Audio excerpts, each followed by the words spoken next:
অনেক অনেক দিন আগে আল্লাহ তাআলা মানুষের হেদায়েতের জন্য পাঠিয়েছিলেন এক মহান নবী হজরত ইব্রাহিম আলাইহিসালাম।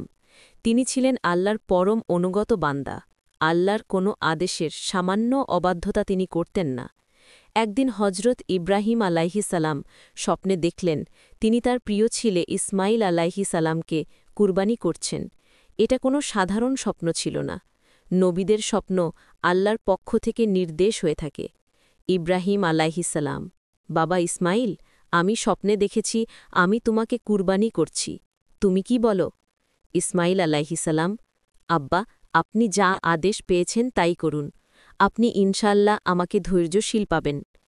এই কথাগুলো শুনে ইব্রাহিম আলাইহিসালামের চোখে পানি চলে এলো। তিনি বুঝলেন তার ছেলে সত্যিই আল্লাহর একজন অনুগত বান্দা। পরের দিন তিনি ইসমাইল আলাইহিসালামকে নিয়ে গেলেন মিনা উপত্যকার এক নির্জন স্থানে।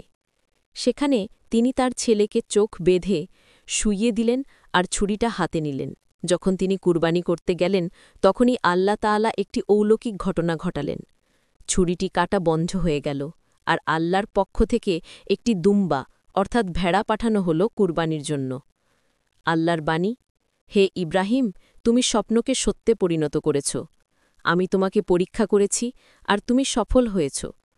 আল্লাহ ইব্রাহিম আলাইহিসালামের এই ত্যাগ ও অনুগত্যে খুশি হলেন। তাঁর স্মরণেই আজ আমরা প্রতিবছর ঈদুল আজহাতে পশু কুরবানি করি, যা আল্লাহর পথে ত্যাগ ও অনুগত্যের প্রতীক। শিক্ষা ১. আল্লাহর আদেশের সামনে সবকিছু ত্যাগ করতে প্রস্তুত থাকতে হবে। ২. সত্যিকারের ঈমান মানে সম্পূর্ণ অনুগত্য। ৩. কুরবানি শুধু পশু জবাই নয়, বরং আমাদের নিজের অহংকার, স্বার্থ ও লোভ কুরবানি করা। এরকম শিক্ষণীয় ভিডিও পেতে আমাদের সাথে থাকুন, ভিডিওতে লাইক, কমেন্ট এবং চ্যানেলটি সাবস্ক্রাইব করুন।